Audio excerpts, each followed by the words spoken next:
The Raptors go out there tonight against a team in the Charlotte Hornets who have been playing pretty good basketball. Looks like they're going to be a playoff team this year. We heard before the game, no Scotty Barnes, no Fred VanVleet, and we're like, well, this doesn't look good.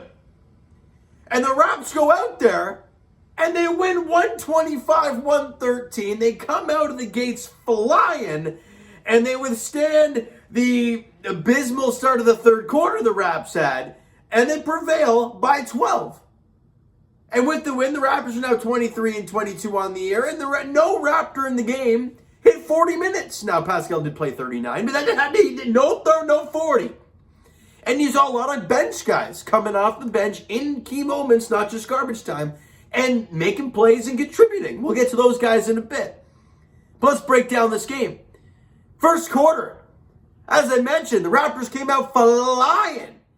They dropped a 39-piece in the first quarter. This team couldn't score 39 in the first half in the last game, let alone the first quarter. That's what we've talked about, though, with this team. You know, in the preseason, we talked about it. Season preview, we talked about it.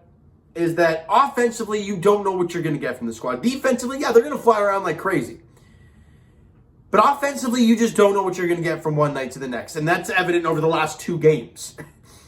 Because in the first quarter, they come out and they score 39. They allow 27, but you're up by 12 after the first quarter. Now, obviously, in the NBA, a 12-point lead can go like that. Just ask the Washington Wizards tonight. In the second quarter, Raptors, again, we allow 34, but the offense keeps on cooking. They drop 37 in the quarter, and the Raps are up by 15 at halftime. Now, coming out of the break, you know you're going to get that punch, and you got to try and withstand it. Well, damn, did they come out with a punch or what? They at one point had it down to like 3, I believe. And it was real tight. And the Raptors, they somehow found a way to crawl back in that quarter, end up winning the third quarter, 29-25. And yeah, it looks like, we're up by 19 going into the fourth. The boys are just absolutely riled up and playing great. Not to start the third quarter, though. They were not good at all, not making shots, not getting stops. There was a mix of everything. It looked like the Portland first half in that third quarter, but they held on to it. They held the fort and turned it around and ended up winning the quarter and being up by 19 going into the fourth. You feel pretty good. Yeah, the Raptors are -7, 27-20 in the fourth quarter, but again, like we talked about in the Portland game, on the Raptors side of things, you were down by so much that I don't care that you won the third and fourth quarter by like 20-odd points against Portland. It doesn't matter. You were trailing by 30 at halftime. You know what I mean? They were trailing by 19 going into the fourth. Who cares if they won the fourth by 7? The Raptors went out there and they won 3 of the 4 quarters. They did a job. They shot the ball extremely well. And they won a basketball game without Fred VanVleet and Scotty Barnes. And you know what's wild? And I thought about this when I saw that Scotty wasn't playing because of that thumb injury. I'm like, this man has been doing all this in his rookie season with the Raptors. And his thumb has been bunged up all year long.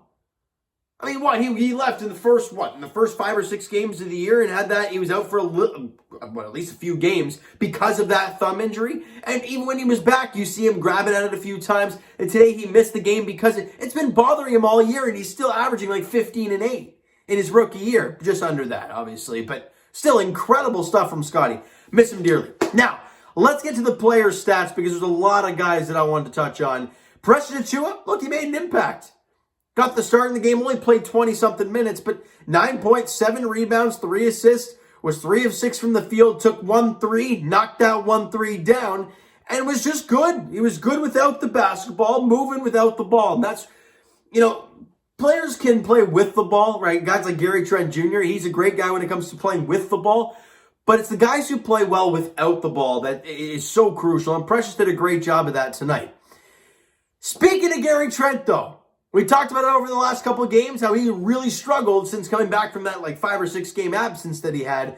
And he was 1 of 11 in the first little bit of that Portland game. Finished the game okay, but still awful numbers. Same in the game prior. But today, Holy smokes, that Gary Trent Jr. shoots the lights out. And the confidence never wavers. He can be shooting 0 of 10. He can be shooting 10 of 10. It doesn't matter. That confidence will not waver for Gary Trent Jr. When he's feeling it, it takes that next level. He had 32 points in the game, 2 boards, 2 assists on 11 of 21 shooting, 5 of 5 from the line, was 5 of 10 from three-point range. And that 32-point performance for Gary Trent is a season best for him. So a great job for Gary. Obviously led the charge offensively. Now, he had some supporting cast, though. OG Anunoby, the confidence was there. And you notice that from when he hit that transition three, right? Pascal comes down the floor, gets stopped by a wall, and he waits and waits because OG inbounded the ball to him. So he's coming running up the floor. Just kind of drops it off for him right in the middle, and he just drills it. In transit, or I wouldn't say in transition, but OG was in transition, running up the floor, and he leaned into the shot. Usually when you see players kind of lean and they're not really set, it's tough to make that shot. But OG, not a problem, was feeling it in this game. 24, 7, and 2 on 8 of 14 shooting, 5 of 6 from the line, was 3 of 7 from distance, had 2 steals and a block. OG was money in the game today. He was really feeling it in this one. And Pascal Siakam, I mean, what a tale of this first half for him, right? The first half of the regular season was terrible, right? The whole COVID thing hits, Raptors take some time off, whatever the case. And then he comes back, and he's an entirely new guy. He's pre-bubble Pascal, if not better than pre-bubble Pascal. 24 points, 9 rebounds, 1 rebound away from his second career triple-double. He just got that first one last week or a couple weeks ago. 24, 9, and 12 assists. Those 12 dimes is a career high for Pascal. Yes, he was playing the point guard. I get that. But once the game starts flowing, he's not really the point guard anymore. He's just Pascal Siakam. This team does not play with a traditional point guard when Fred VanVleet's not out there, which is very rare when he's playing. 24, 9, and 12 of 9 of 16 shooting, 5 of 5 from the line, was 1 of 2 from distance, and a career high 12 assists for Pascal. He was fantastic. Gary Trent, OG, Pascal led the charge in this one, and you needed them to, right? Without Fred, without Scotty, more or less Fred, you needed other guys to step it up, and you got those 3, Gary Trent, OG, and Pascal, to do a job. Now you had some bench guys coming out there and doing work. Chris Boucher, we've kind of gotten used to this lately, which is quite nice. 12 points. 7 rebounds and a dime for him. It only took 6 shots. I think he played 25 minutes or something like that because he's not forcing it. 3 of 6 from the field, 4 of 4 from the free throw line, 2 of 3 from three-point range, 2 steals and 2 blocks for Boucher. He was efficient shooting the ball. He scored double figures. He got 7 rebounds in the game. He shot 50% from the field, was perfect from the line, 2 of 3 from distance, 2 steals, 2 blocks. Just a great, solid game off the bench for Chris Boucher. We're not asking for 25 and 10. You give me 12, 7 and shoot 50%, knock down all your free throws, give me a couple steals. I'll take that any day from Chris Boucher. He was great. Now, for a couple guys that's been at the forefront of conversations lately, Malachi Flynn, Delano Banton. We all know Malachi Flynn, and his dad came out with those comments, and that's kind of taken the media by storm, and they're talking about that a ton. And that's tough for Malachi. Because he already knows that when he has had the chance this year in the NBA to do well, or to play, he hasn't really done well. And any big Raptor fan would see that even his G League numbers this year have been pretty bad.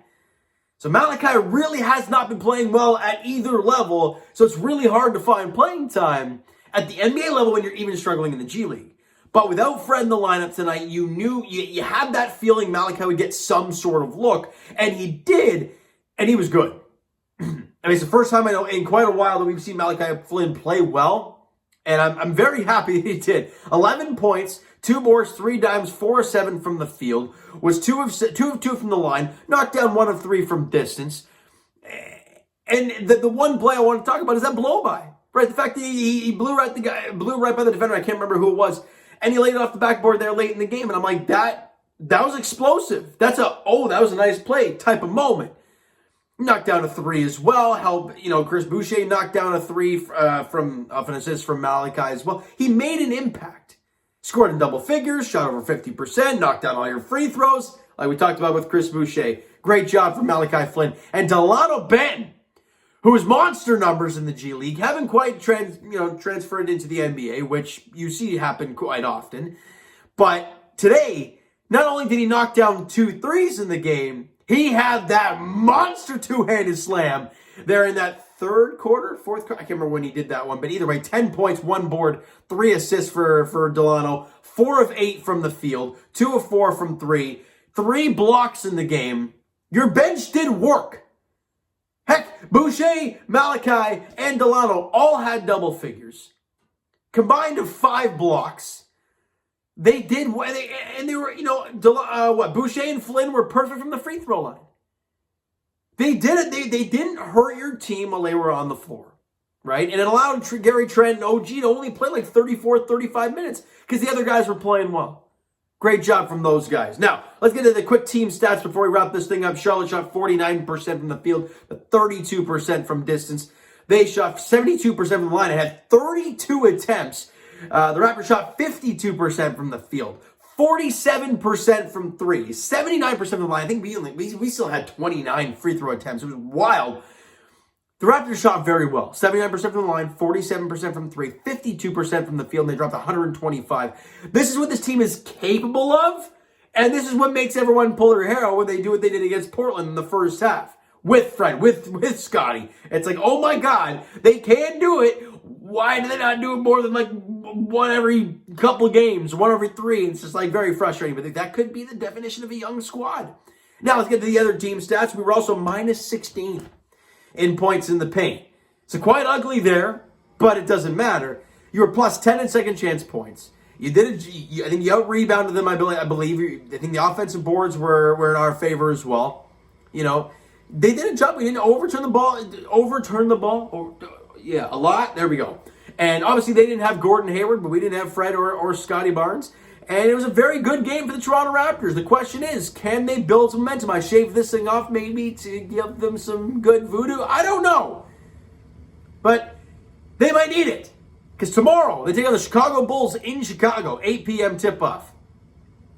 Another big test for the Toronto Raptors. What are they capable of? Seems like against these really good teams, the boys rise to the occasion. Did they maybe rest Scotty and rest Fred for that game? I highly doubt it because this team is not in a playoff spot or a lock-in playoff spot. So it's not like you can really rest guys in that sense. But on back-to-backs, I don't know. Maybe that's what their philosophy was. We'll have to see if those guys get in the lineup tomorrow against the Chicago Bulls. All right, so you know what, guys? That is going to do it for this one. If you enjoyed the video and enjoyed the game this evening, smack the like button. Do appreciate that. Hit the subscribe button if you guys not already. Comment down below thoughts on the video, thoughts on the game. What you like?